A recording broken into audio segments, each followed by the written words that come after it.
Hi student, मैं हूं Shambhu. GIT के ऑनलाइन क्लास में आप लोग का स्वागत है। आज के क्लासेस में हम लोग सीखने वाले हैं कि टैली प्राइम में गो टू ऑप्शन का उपयोग किस लिए किया जाता है, इसका क्या उपयोग है।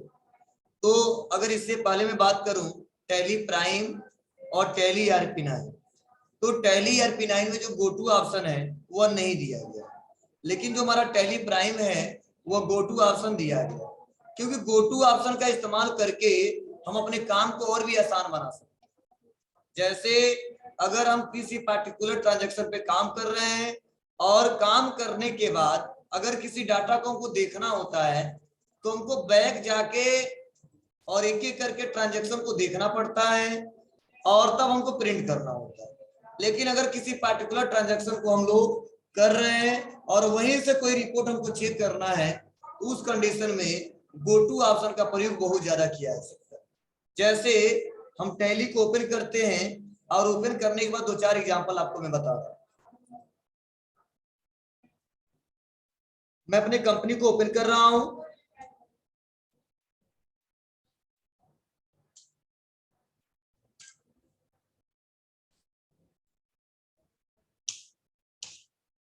अब कंपनी ओपन करने के बाद मान लीजिए हम एक ट्रांजेक्शन करने वाले हैं, बाउचर पे आते हैं और बाउचर पे आने के बाद से हम F9 बटन दबाते हैं, परचेज बाउचर ओपन होगा और सप्लायर इनवॉइस नंबर हमने डाल दिया 212। और सपोज हम परचेज का क्वेश्चन कर रहे हैं और हमारा ओनर आता है या सीए आता है या अदर कोई पर्सन आता है और वहां पे कहा जाता है कि बैलेंस शीट हमको चेक करके बताइए, तो होता क्या है, हमको बैक बैक जाना पड़ता है। इससे हमको बैलेंस शीट में आना होता है और बैलेंस शीट में आने के बाद से तब बैलेंस शीट का रिपोर्ट दिखाना होता है। अगर हम सोच रहे हैं जहां पे ट्रांजैक्शन कर रहे हैं वहीं से उस रिपोर्ट को हम दिखा सके, अब चाहे बैलेंस शीट हो, चाहे स्टॉक समरी हो, चाहे पीएल अकाउंट हो, या चाहे ट्रायल बैलेंस हो, या कोई भी पार्टिकुलर ट्रांजैक्शन हो, तो उसके लिए हमको बार बार एस्केप बटन से बैक नहीं आना पड़ेगा। गो टू ऑप्शन के सहारे हम तुरंत उस रिपोर्ट को चेक कर सकते हैं। जैसे हम बाउचर पर ट्रांजैक्शन कर रहे हैं और पार्टी नेम हमने दे दिया पार्टी नेम, और उसके बाद से हमको बैलेंस शीट चेक करना है, तो बैलेंस शीट चेक करने के लिए यहीं पे ऑप्शन आता है गो टू, और इसके लिए शॉर्टकट की भी दिया गया Alt+G। जैसा कि हमने पिछले क्लास में आपको बताया था कि अगर सिंगल अंडरलाइन है तो उसको अल्ट के साथ प्रेस करते हैं, अगर डबल अंडरलाइन है तो उसको कंट्रोल के साथ प्रेस करते हैं। तो अगर गो टू पे क्लिक करेंगे तो भी गो टू ऑप्शन खुल जाएगा और Alt+G करेंगे तो भी हमारा गो टू ऑप्शन खुल जाएगा। तो हम गो टू पे क्लिक करते हैं, जैसे गो टू पे क्लिक करेंगे और यहाँ पे एक सर्च बॉक्स ओपन हो गया। सपोज मान लीजिए यही सबको बैलेंस शीट देखना है, तो जो बार बार बैक जा रहे थे हम बैलेंस शीट पे क्लिक करेंगे और बैलेंस शीट हमारे सामने दिख जाएगा। Alt+F1 दबाएंगे, सारा डिटेल दिख जाएगा। अब सपोज हम फिर से उसी ट्रांजैक्शन पे जाना चाहते हैं जिस ट्रांजैक्शन पे हम लोग काम कर रहे थे, तो बहुत इजी है, एस्केप बटन, तुरंत हम चले आएंगे अपने पार्टिकुलर ट्रांजैक्शन पे जहां पे हम लोग काम कर रहे थे। लेकिन पहले दिक्कत क्या होती थी, escape button escape button escape button से बार बार बैक जाते थे, तब बैलेंस शीट में जाते थे, तब उस क्वेश्चन को रिकॉर्ड करके या उसको ओपन करके तब चेक करते थे। सपोज मान लीजिए तो हम और आगे जाते हैं, लोकल लेते हैं, किसी आइटम को सेलेक्ट कर लेते हैं और इस समय हमसे कोई पूछता है कि स्टॉक समरी बता दीजिए, इसके लिए फिर हमको बैक जाना पड़ता था। लेकिन बस कुछ नहीं करना है, अल्ट के साथ जी दबाना है और यहाँ पे टाइप करना है स्टॉक, यहाँ पे तुरंत आ जाएगा स्टॉक समरी। अब जैसे स्टॉक समरी पे क्लिक करेंगे तो हमारा स्टॉक समरी आ जाएगा। अगर पूरा डिटेल में देखना है तो Alt+F1 दबाएंगे, ऐसे डिटेल में दिख जाएगा।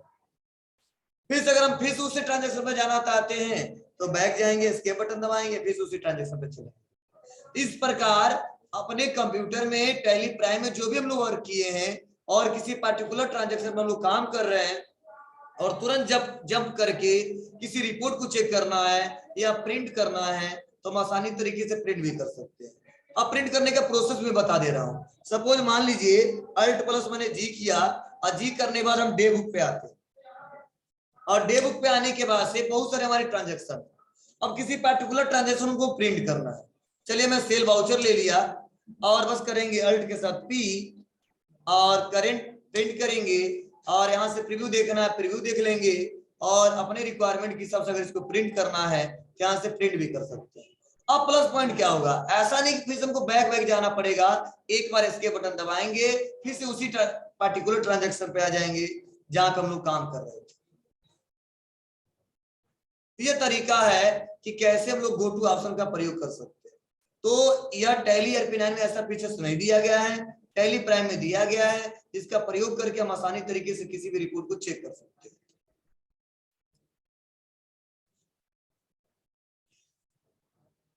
अब गो टू ऑप्शन के सहारे अगर किसी ट्रांजेक्शन हम लोग कर रहे हैं और वहां से हमको न्यू आइटम क्रिएट करना है तो हम Alt C करके भी कर सकते हैं और गो टू ऑप्शन के सहारे भी हम किसी भी लेजर को अल्टर कर सकते हैं, किसी भी आइटम को क्रिएट कर सकते हैं और किसी ट्रांजेक्शन को डिलीट करना है तो डिलीट भी कर सकते हैं। इसके लिए फिर से अल्ट के साथ G दबाएंगे और यहीं पे ऊपर ऑप्शन दिखाई दे रहा है क्रिएट मास्टर और नीचे ऑप्शन है अल्टर मास्टर। तो अगर क्रिएट मास्टर पे क्लिक करेंगे तो कोई नया मास्टर क्रिएट कर सकते हैं।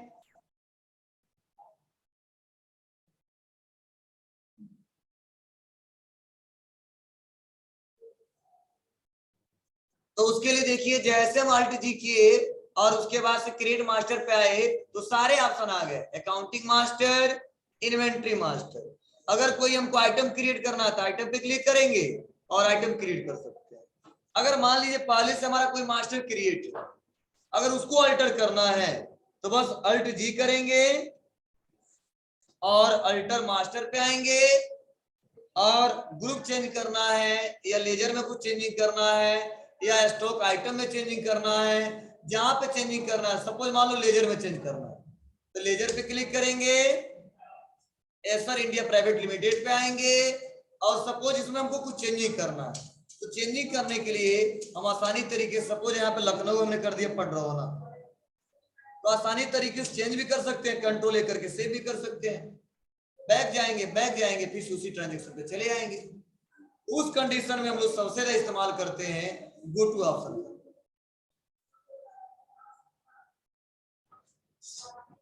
सपोज अगर टैली प्राइम में अगर आप चाहते हो कि किसी पार्टिकुलर लेजर का हमको ट्रांजैक्शन चेक करना है कि एसके ट्रेडर्स से हमने कितने रुपए का परचेज किया है, कितने रुपए का सेल किया है, कितना पेमेंट कर दिया है और कितना पैसा हमने उनसे रिसीव कर लिया है। मीन्स अगर आपसे कोई एक किसी पार्टिकुलर लेजर का रिपोर्ट मांगता है कि आप रमेश ट्रेडर्स को या सुरेश ट्रेडर्स को कितने रुपए का माल बेचे हो या उनसे कितने रुपए से माल खरीदे हो, कितने का पेमेंट किए हो और कितना आप रिसीव किए या कितना उनका ड्यू अमाउंट है या कितना हमको पेंडिंग अमाउंट देना है, तो अगर आपको चेक करना है तो इसके लिए हम आसानी तरीके से टैली प्राइम में चेक कर सकते हैं। चेक करने का प्रोसेस क्या होता है, सबसे पहले अपने कंपनी को ओपन करते हैं। अपने कंपनी को ओपन करने के बाद हमें जाना पड़ता है डिस्प्ले मोर रिपोर्ट। डिस्प्ले मोर रिपोर्ट में जाने के बाद से यहीं पे एक ऑप्शन आता है अकाउंट बुक। अकाउंट बुक पे क्लिक करते हैं और अकाउंट बुक पे क्लिक करने के बाद से यहाँ पे ऑप्शन है समरी और समरी के नीचे ऑप्शन है लेजर। अगर किसी पार्टिकुलर लेजर का ट्रांजैक्शन एक बार में देखना चाहते हैं तो लेजर पे क्लिक करेंगे और जिससे संबंधित चेक करना है बस उसका हम नाम टाइप करेंगे। सपोज हमको चेक करना है एसएस कंप्यूटर, तो लिखा एसएस कंप्यूटर आ गया। जैसे हम इंटर बटन दबाएंगे तो हमने इससे अभी तक एक ही क्वेश्चन किया है, वो भी किया हमने सेल लोकल। सपोज मान लीजिए इससे पैसा हम रिसीव कर लेते हैं तो पैसा रिसीव करने के लिए फिर से जाएंगे हम वाउचर में, रिसिप्ट वाउचर में और लेंगे एसएस कंप्यूटर और जितना पैसा हमको रिसीव करना है यहां से हम कैश से रिसीव कर लेते हैं। अब इसको हम इस ट्रांजैक्शन को सेव कर लेते हैं।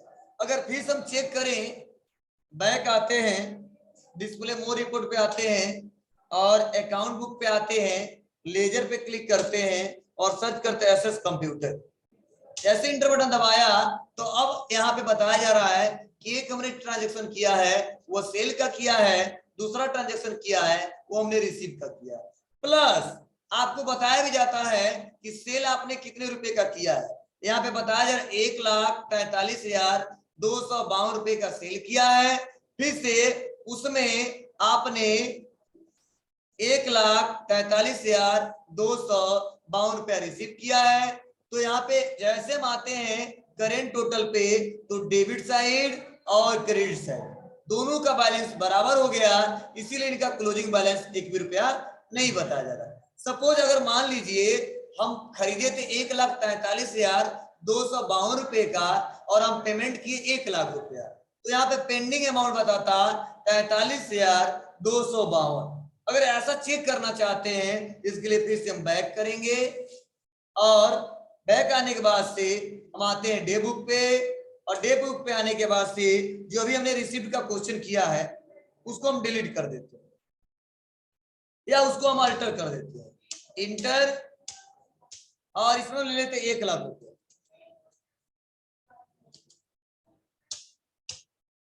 Inter list. अब क्या होगा अगर अब इस लेजर का रिपोर्ट चेक करें बैक जाके तो पेंडिंग हमारा अमाउंट बताया जाएगा। फिर से डे बुक पे आएंगे, डिस्प्ले में जाएंगे, अकाउंट बुक में आएंगे, लेजर में आएंगे और लिखेंगे एसएस कंप्यूटर। तो जैसे यहाँ पे एसएस कंप्यूटर पे आए यहाँ पे बताया जा रहा है कि हमने इनसे टोटल सेल किया था 1,43,252 रुपए का, लेकिन जो पैसा रिसीव हुआ है वो हुआ 1 लाख रुपया, इसीलिए यहाँ पे करेंट टोटल में बताया जा रहा है डेबिट साइड में 1,43,252 और यहाँ पे क्रेडिट में बताया जा रहा है 1 लाख। तो दोनों का डिफरेंस जो आ रहा है, जो हमारा डेबिट अमाउंट आ रहा है वो आ रहा है 43,252। मीन्स ये 43,252 जो है वो हमें एसएस कंप्यूटर से पैसा लेना है।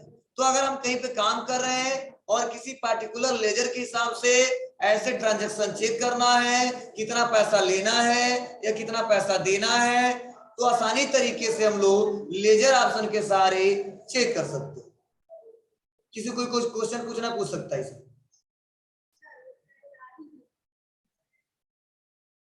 अरे 43 से बोलते 43 से बोलते हम लोग 43 से बोलते ज्यादा नहीं पता है क्या है? और कुछ पूछना है बोलो, इसमें किसी को कुछ पूछना है? रिकॉर्डिंग हो रहा है।